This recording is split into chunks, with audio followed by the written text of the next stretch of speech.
Suppose we don't get a connection. Elijah, we're live. We're down here. Let's start off. Tell people. I know people watch you on the watch-along normally. You're down here. How far you travelled to come to the match today? I couldn't tell you in numbers of kilometers, but it was a 7-hour flight from Canada to get here.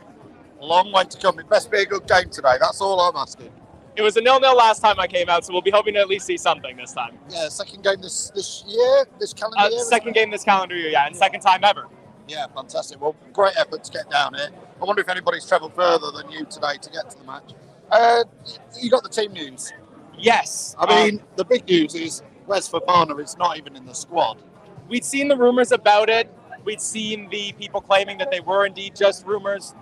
Not even on the bench, though. That definitely makes a statement. I'm hoping that it is still just a little bit more around how he's feeling in his head. It's not so much a guarantee that he is looking at going, but there's definitely going to be discussion to have around this. I mean, I think most fans would say he's the best defender in the club. Do you agree?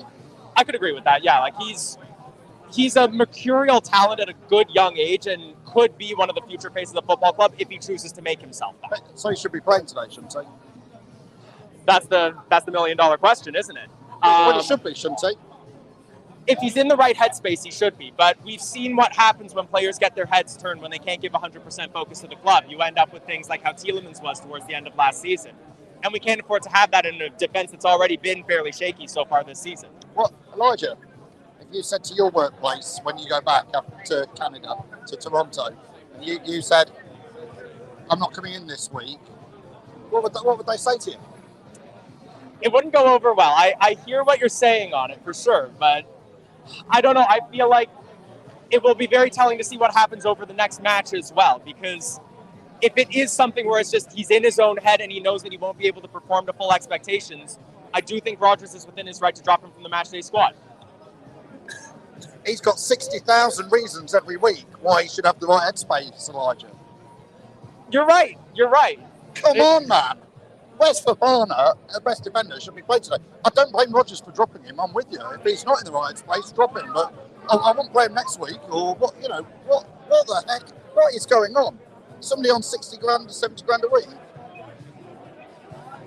It's someone on that much money, yes, but it's also someone being offered £230,000 a week. So what's the rest of the team, Elijah? Because before we get too deep down the rabbit hole, what are we playing at the back then? Well, we've got a back four of Castagna, Amarte, Evans, and Justin. So that center-back partnership, I'm a little bit surprised to be seeing Amarte in again. I, for one, was saying I could have seen Vestergaard in there. He knows this Southampton team well. At the same time, this Southampton team knows him well. So I can see the trade-off in that. But I'm a little surprised to see Amarte still in there. Evans getting the armband again in center defense. I'm personally happy to see that. No Soyuncu. Soyuncu was the next best thing. Real Madrid wanted him. He can't even get in our... No, I quite like Dan Amarte.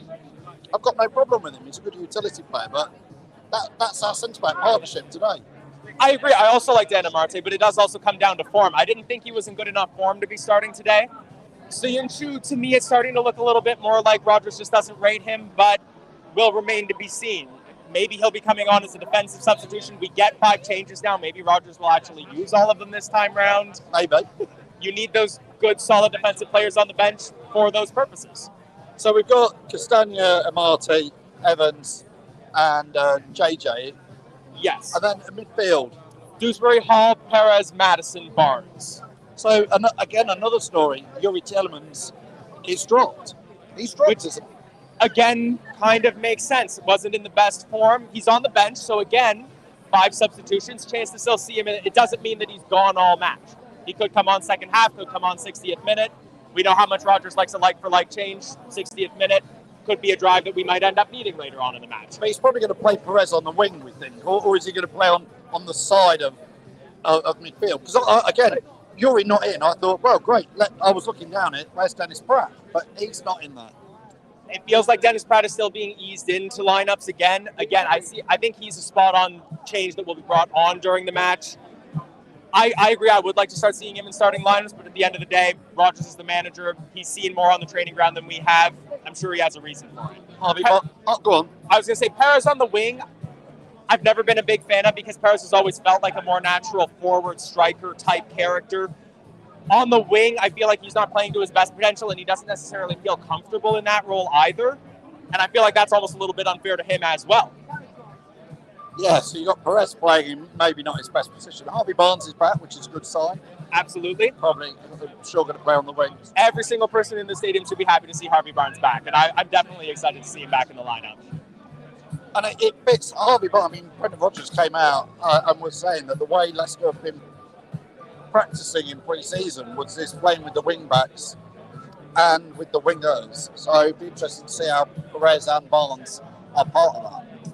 We're definitely going to be relying on them a lot for that role. In preseason, we did see a little bit more playing up the middle, but there was also still that reliance on those wingers, that ability to play the cross in, get that ball to Vardy. We're still playing one up front again, so there's definitely going to be that reliance on the wingers. And Jamie Vardy signed a new contract. And we were just chatting off camera. I thought he could have been made vice captain because he actually plays. Whereas the guy on the back of your shirt, who we both really like, Michael Brighton, again, not in the squad, but not in the starting 11. Part of that discussion we were having, though, was that captain is just as important off the pitch as on the pitch. Mark Albrighton liked across the team, doesn't cause a lot of trouble, respected, can lead that team, part of that Premier League winning side. No, he doesn't play very often, but for that off-pitch aspect, he seems like a perfect choice to me. See, I love Elijah. He's always positive. What's your score prediction? I'm going a 4-1, but the one thing I'm not positive on is I do think Southampton will score first. Well, I'm going to clarify the 4. Who's the 4-2? 4 is to us. 4 is Leicester, because I'm not sure everybody's quite so confident as Elijah. Listen, I think it's very peculiar having your star defender not in the squad. I think I can see why he's done it maybe, but I think it just tells you. I'm looking forward to taking that 10 quid off Reedy when we do finally sell him. But hey, it's going to be a tough one. Get your score predictions in. Let us know what on earth's going on down here at Leicester. For me, it's all gone a bit strange. It's all a bit good. But what hasn't been strange so far this season? Yeah, indeed. We'll see. All right. Thanks for watching. We'll see you after the game.